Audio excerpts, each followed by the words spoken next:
In 1896, a bargeman navigating the murky waters of the River Thames spotted a suspicious brown paper parcel floating near the bank. When he pulled it aboard and tore back the heavy paper, he didn't find discarded rubbish.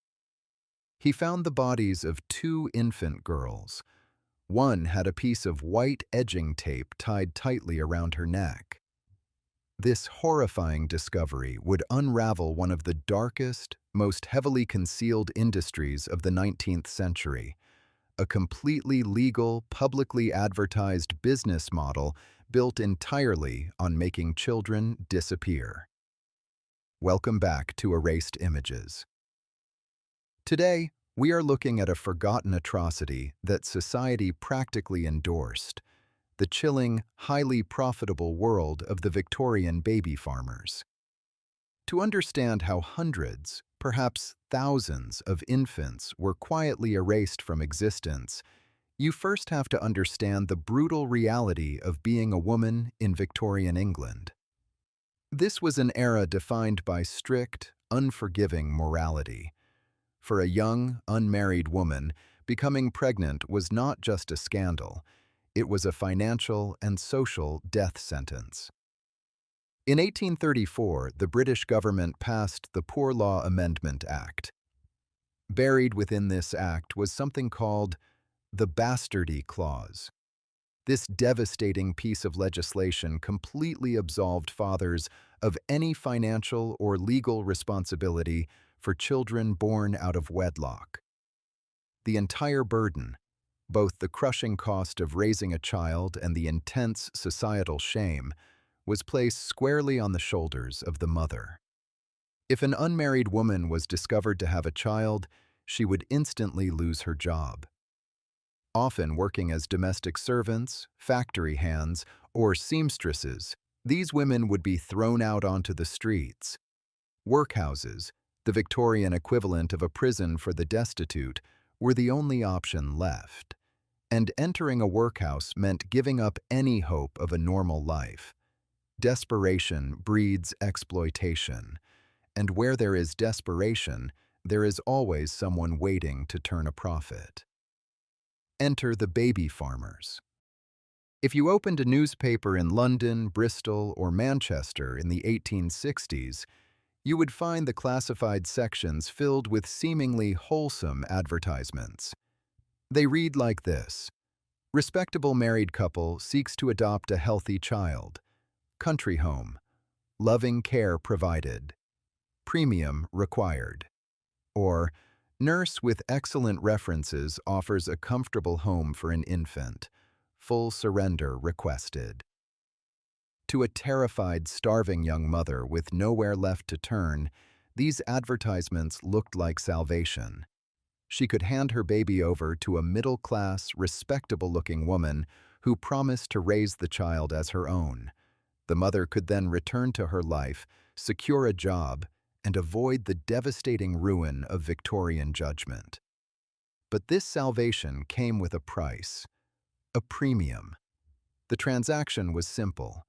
The mother would meet the adoptive parent, hand over her child, and pay a one-time lump sum fee.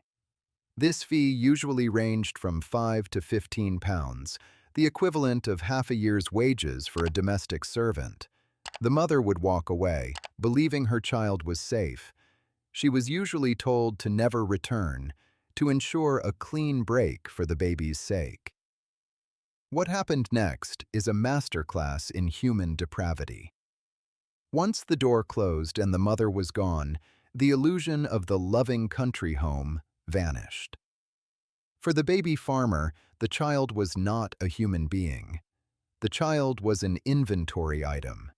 And the business model was brutally simple. The premium had already been paid.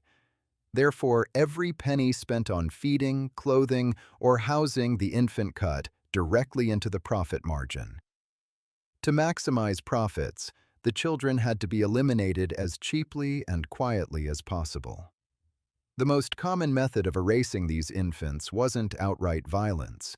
It was calculated neglect. The babies were heavily sedated using a popular over-the-counter syrup called Godfrey's cordial. Known colloquially as Mother's Friend, this sweet, sticky syrup was essentially a mixture of water, sugar, and pure opium. The baby farmers would drug the infants into a constant state of lethargy. An unconscious baby doesn't cry. An unconscious baby doesn't demand food. Slowly, methodically, the children were starved to death in dark, crowded rooms while they slept under the heavy influence of narcotics. When a child inevitably passed away from malnutrition or neglect, the baby farmer would simply call a local doctor.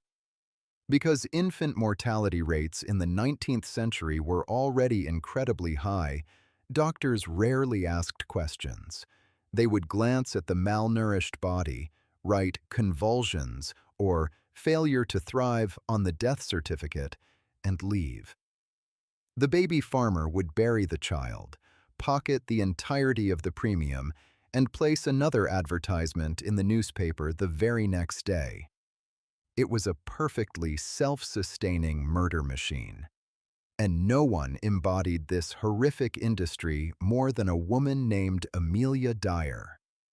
Amelia Dyer was not a back-alley criminal.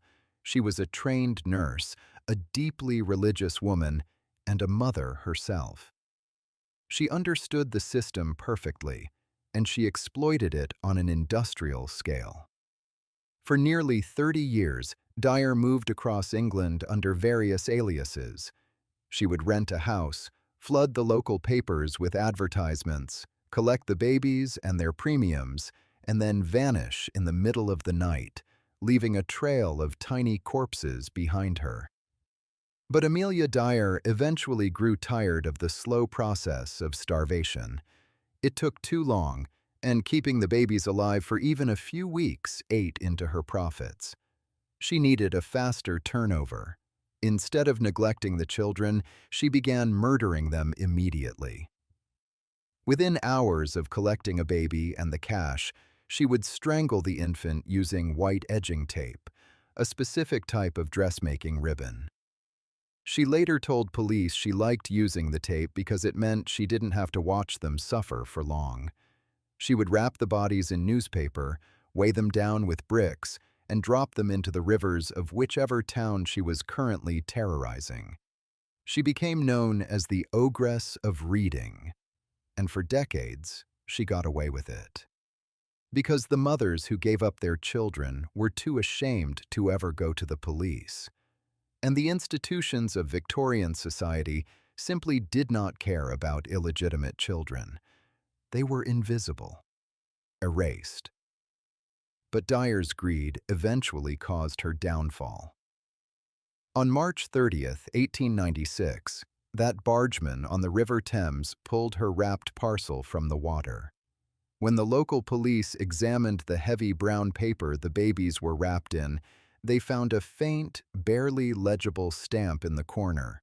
It was a railway ticket receipt, and it bore a name and an address. It led them directly to the doorstep of Amelia Dyer in the town of Reading. When detectives raided her home, they were hit by the overwhelming stench of human decomposition. They didn't find any living infants. What they found was a closet full of baby clothes, dozens of pawn tickets for baby items, and stacks of telegrams from desperate mothers asking for updates on children who were already dead. The police began to drag the River Thames. Over the next few weeks, they pulled 6 more tiny bodies from the water, all with the exact same white tape tied around their necks. Amelia Dyer was arrested, tried, and found guilty. On June 10, 1896, she was executed by hanging at Newgate Prison. While she was directly linked to the murders of a dozen children, historians and criminologists estimate that over her 30-year career, Amelia Dyer murdered over 300 infants, making her one of the most prolific serial killers in human history. The shock of the Amelia Dyer case finally forced Victorian society to look at the monster they had created.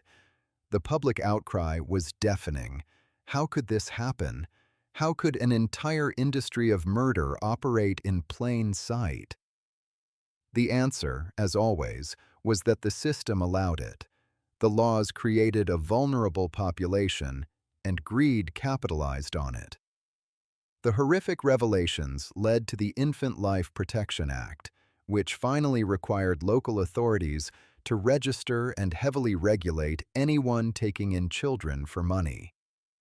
It was the first time the government stepped in to protect the most vulnerable, invisible members of society. But for the thousands of children who vanished into the dark rooms of the baby farmers, justice never came. They were victims not just of the women who took their lives, but of a society that decided their existence was an inconvenience. They were, quite literally, erased. If you found this descent into hidden history fascinating, make sure to like this video and subscribe to the channel. We uncover the dark truths that history tried to bury. Until next time, keep questioning the past.